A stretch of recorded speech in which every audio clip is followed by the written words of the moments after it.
Donc on voit que la valorisation du patrimoine, quand elle est faite par l'État, elle peut donner lieu à une mise en scène politique et identitaire du patrimoine.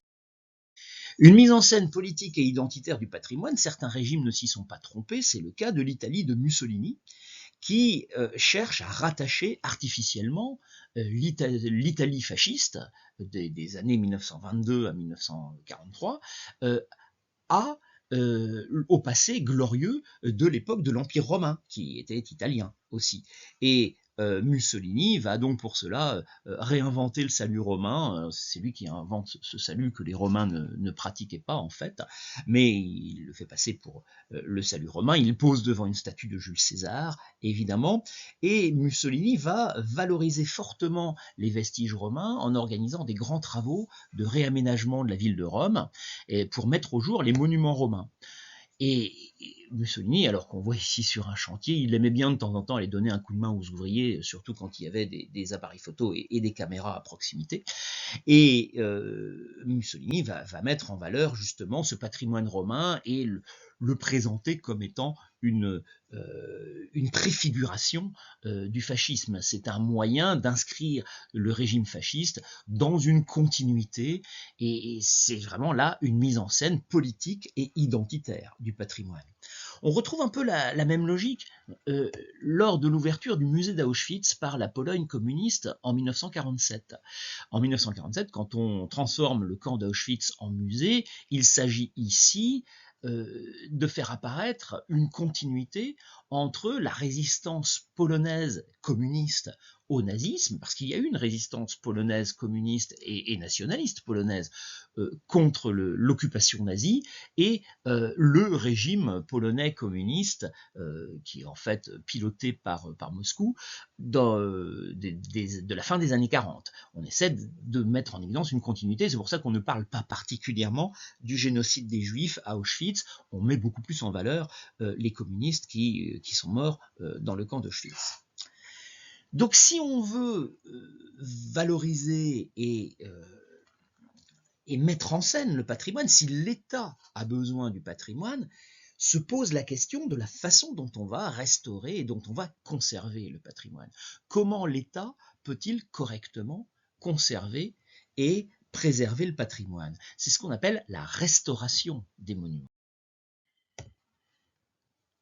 Parce que le patrimoine, il porte la trace du passé, donc en général ce sont des objets anciens et il est nécessaire de les entretenir, voire même parfois de les restaurer lorsqu'ils ont été abîmés, lorsqu'ils ont été dégradés, notamment par le temps. Alors, comment faire? Et quels sont les choix qui s'offrent à l'État?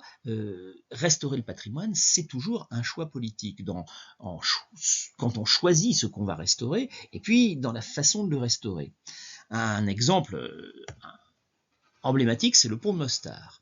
Mostar, c'est une petite ville de Croatie où il y a un quartier serbe et un quartier croate. Or, lors de la guerre en Yougoslavie dans les années 90, ce pont a été détruit. Or, c'est le pont qui unissait la rive croate et la rive serbe. C'était tout un symbole.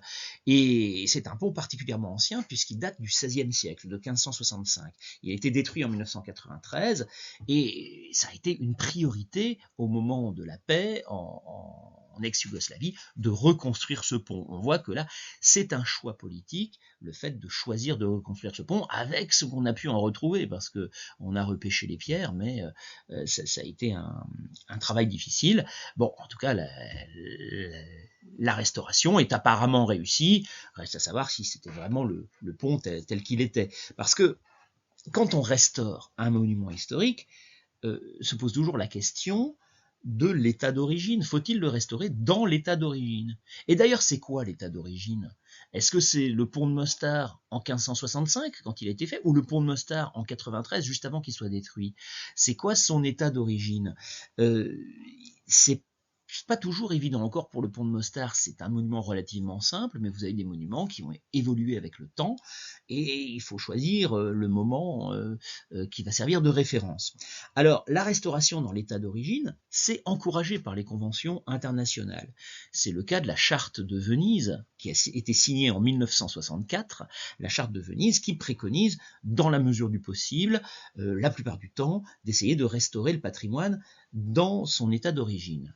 Mais ce n'est pas toujours ce qu'on a fait, et puis comme je le disais, la notion d'état d'origine n'est pas forcément une notion absolue et une notion qui s'impose avec la force de l'évidence. C'est un dilemme auquel on a été confronté bien avant 1964, bien avant la Charte de Venise. Au XIXe siècle, on a commencé justement à faire des restaurations. Et il faut connaître le nom restaurateur des monuments historiques du XIXe siècle, c'est Viollet-le-Duc. Viollet-le-Duc est celui qui a restauré Notre-Dame, Notre-Dame de Paris, qui était assez largement dégradée, même si ça ne se voit pas sur cette photo, en 1844. Et on voit qu'en 1864, après la restauration par Viollet-le-Duc, il y a eu certaines modifications, dont la modification la plus célèbre, la plus visible, est l'érection d'une flèche. Au milieu, au niveau de la croisée du transept, une flèche en bois sur Notre-Dame. Vous savez que c'est celle qui a brûlé en 2019, et cette image était assez traumatisante de voir la flèche de Notre-Dame s'effondrer. C'était tout un symbole. Elle n'a rien d'une construction médiévale. Elle a été construite au XIXe siècle par Viollet-le-Duc. Alors pourquoi Viollet-le-Duc a-t-il mis une flèche sur Notre-Dame alors qu'elle n'en avait pas? Eh bien parce que pour lui, c'était plus authentique. Ça peut paraître un peu paradoxal, c'était plus authentique parce que ça représentait mieux l'image qu'il se faisait du Moyen-Âge. Pour lui, au Moyen-Âge, il y avait une flèche sur Notre-Dame, donc, non, pardon, il n'y avait pas une flèche sur Notre-Dame, mais les plus beaux monuments du Moyen-Âge avaient une flèche, et donc, si on voulait que Notre-Dame rappelle le Moyen-Âge, il valait mieux qu'elle ait une flèche. C'est une vogue au XIXe siècle, ce qu'on a appelé le mouvement néo-gothique. Le néo-gothique, c'est un mouvement artistique qui recrée un Moyen-Âge un peu mythifié, un peu imaginaire, et ce Moyen-Âge a donné lieu à justement beaucoup de restaurations. C'est cette image du Moyen-Âge, certains diront ce fantasme du Moyen-Âge, a donné lieu à certaines restaurations, dont celle de Viollet-le-Duc. L'une des plus célèbres restaurations de Viollet-le-Duc, celle du château de Pierrefonds. Le château de Pierrefonds, on voit que c'était une ruine, et Viollet-le-Duc l'a restauré à sa façon, en faisant un monument qui représente l'image que Viollet-le-Duc se fait du Moyen-Âge. Alors certains sont allés plus loin en construisant de toutes pièces des monuments qu'ils présentent comme des monuments médiévaux, alors qu'en fait ils n'ont rien de médiévaux. Le plus bel exemple, c'est en Allemagne, c'est le château de Neuschwanstein.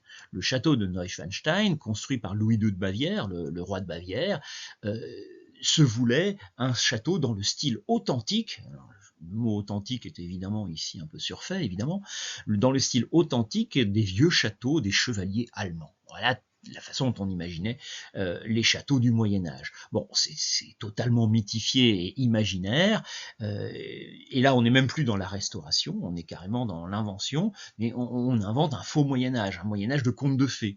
Et d'ailleurs, ce château est le modèle qui a inspiré Walt Disney pour ses divers châteaux de princesses dans tous ses films. Autre question qui se pose quand on restaure un monument, justement, si on veut le restaurer dans l'état d'origine, est-ce qu'il ne faut pas tout de même inclure des modifications récentes? Et le meilleur exemple, le cas de Notre-Dame de Saint-Lô.